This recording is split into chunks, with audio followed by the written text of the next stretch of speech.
Good afternoon everyone. कैसे हैं आप सभी स्टूडेंट।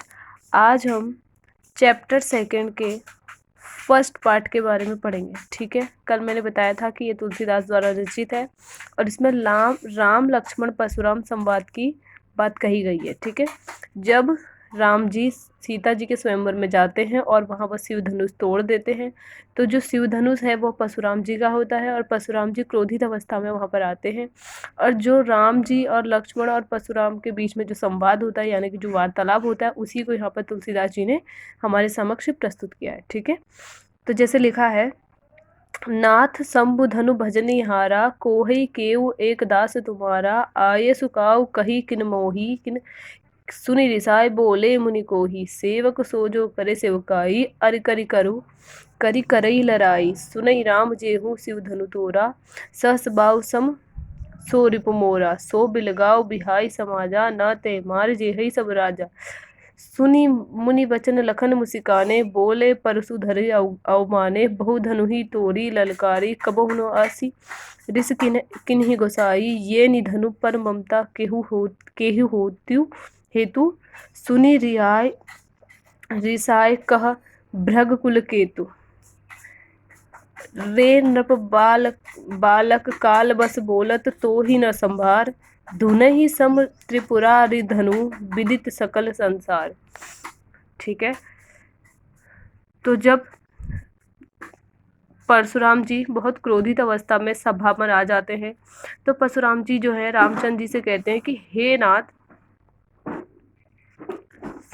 जब परशुराम जी सभा में प्रवेश करते हैं तो वो उसमें बहुत क्रोधित होते हैं। ठीक है, उनका क्या रहता है कि वो सोचते हैं कि जिसने भी मेरे शिव धनुष को तोड़ा है हम उसे मार दूंगा, या वो फिर उस सभा में आकर क्रोधित अवस्था में कि जिसने शिव धनुष को तोड़ा है मैं उसे मार दूंगा, इस तरीके की धमकी देने लगते हैं। तो श्री राम जी हैं, जो श्री राम जी उनसे मीठे वचन बोलकर उनको शांत करने का प्रयत्न करते हैं। ठीक है, तो राम जी क्या कहते हैं परशुराम जी से? राम जी कहते हैं कि हे नाथ, शिवजी के धनुष को तोड़ने वाला आपका कोई एक दास ही होगा। ठीक है, क्या आज्ञा है, मुझसे क्यों नहीं कहते?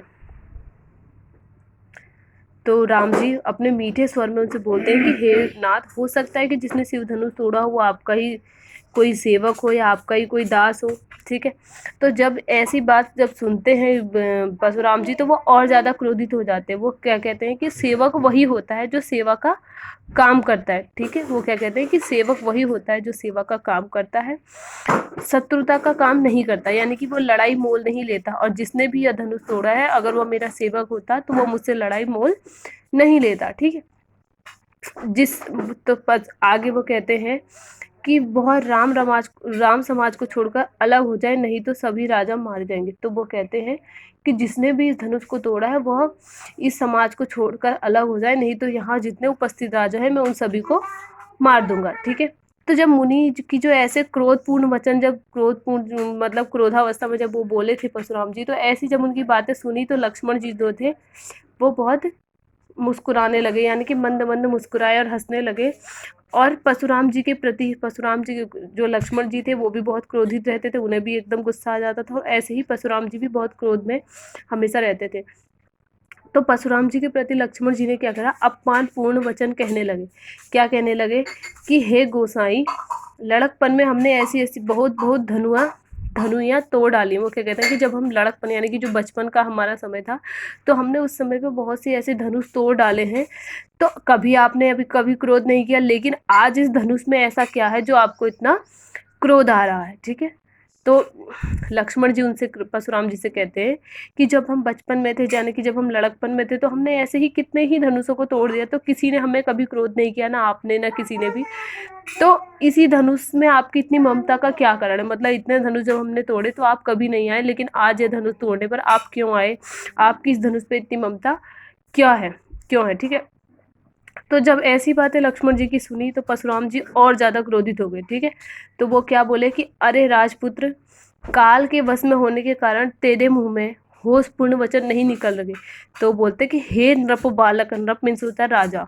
ठीक है, या राजा का बेटा, नृप बालक, बालक मीन्स बेटा होता है, तो नृप का मतलब राजा, बालक में से बेटा, तो राजा का बेटा। तो वो क्या कहते हैं कि हे राजा के पुत्र, तुम्हें यह नहीं डर लगता कि तुम जो है एक मृत्यु के मुंह पे हो, यानी कि काल तुम्हारे सामने खड़ा है, लेकिन तुम पे तब भी कुछ अच्छे वचन नहीं बोले जा रहे, तू संभल कर नहीं बोल पा रहा है। यह सारे संसार में विख्यात शिव धनुष क्या धनु ही के समान है। वो कहते हैं, परशुराम जी कहते हैं कि हे राजा के पुत्र, तेरे सामने काल खड़ा है, लेकिन फिर भी तुम्हें होश संभाल के नहीं बोला जाता कि यह जो तुमने आज तक धनुष तोड़े हैं वह सामान्य धनुष है, लेकिन यह जो है सारे संसार का विख्यात शिव जी का धनुष है। ठीक है, यह उन सभी के समान नहीं है जिन्हें तुम समझ रहे हो। इस प्रस्तुत पद की आपको व्याख्या, प्रसंग सहित व्याख्या लिखनी है, और उसका काव्य सौंदर्य भी आपको अपने अनुसार ही लिखना है। ठीक है।